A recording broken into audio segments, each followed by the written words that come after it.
ഓം അമൃതേശ്വര്यै നമ. ജോലിക്കാരനായ ഒരു യുവാവ് ശമ്പളം കൂട്ടിക്കിട്ടാൻ അയാളുടെ ബോസിനെ സമീപിച്ചു. ബോസ് അപേക്ഷ നിരസിച്ചു. യുവാവിന് ദേഷ്യം വന്നു, പക്ഷെ പ്രകടിപ്പിച്ചില്ല. ബോസിന്റെ മേശപ്പുറത്തിരിക്കുന്ന അമ്മയുടെ ചിത്രം യുവാവ് ശ്രദ്ധിച്ചു. തന്റെ ബോസിന്റെ ബോസ് അമ്മയാണെന്ന് യുവാവിന് മനസ്സിലായി. അങ്ങനെ ആ യുവാവ് അമ്മയെക്കുറിച്ച് തിരക്കി വള്ളിക്കാവിൽ എത്തുകയും ചെയ്തു. ദർശന സമയം യുവാവ് അമ്മയോട് പറഞ്ഞു, അമ്മ പറഞ്ഞാൽ അദ്ദേഹം എൻ്റെ ശമ്പളം കൂട്ടിത്തരും. അമ്മ പറഞ്ഞു, അമ്മയോട് മോൻ ഈ കാര്യം പറഞ്ഞ വിവരം ആ മോനോട് പറയൂ. ശമ്പളം കൂട്ടിത്തരാൻ പറഞ്ഞെന്നും പറയൂ.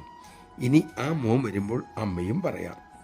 യുവാവ് സന്തോഷത്തോടെ തിരിച്ച് ഓഫീസിലെത്തി ബോസിനോട് വിവരം പറഞ്ഞു.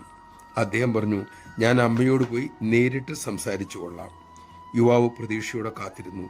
ദിവസങ്ങളും ആഴ്ചകളും മാസങ്ങളും കഴിഞ്ഞു. അദ്ദേഹം അമ്മയെ കാണാൻ പോയില്ല. നിരാശനായ യുവാവ് വീണ്ടും ആശ്രമത്തിൽ പരാതി പറയാനെത്തി.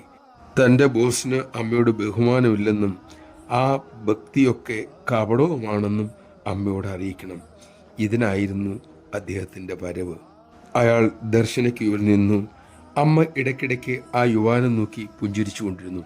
അമ്മയുടെ സമീപത്തേക്ക് അടുക്കും തോറും യുവാവിൻ്റെ മനം തെളിഞ്ഞു തുടങ്ങി.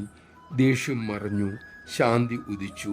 ബോസിനോടുള്ള അതൃപ്തി ഇല്ലാതെയുമായി. അടുത്തെത്തി അമ്മ ആശ്ലേഷിച്ചു.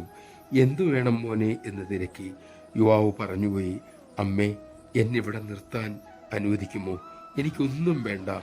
അമ്മയെ സേവിക്കാൻ ഒരവസരം തന്ന് അനുഗ്രഹിച്ചാൽ മതി. അമ്മ സന്തോഷത്തോടെ തലയാട്ടി. നമഃശിവായ. ഇന്നും ആ തിരുസന്നിധിയിൽ ആ ചെറുപ്പക്കാരൻ അമ്മയെ സേവിക്കുന്നു. കാരിരുമ്പ് പോലുള്ള മനുഷ്യ മനസ്സുകളെ ആ തിരുസന്നിധി ഒരുക്കി വൃത്തിയാക്കി അവിടത്തേക്കിഷ്ടമുള്ള രൂപത്തിൽ മാറ്റിയെടുക്കുന്നു. ആ സന്നിധി ശരിയായി ഉപയോഗിക്കാൻ നമുക്ക് സാധിക്കട്ടെ. അമ്മ രൂപപ്പെടുത്തത്തക്ക വിധം നിന്നു കൊടുക്കുവാനും നമുക്ക് ഭാഗ്യമുണ്ടാകട്ടെ.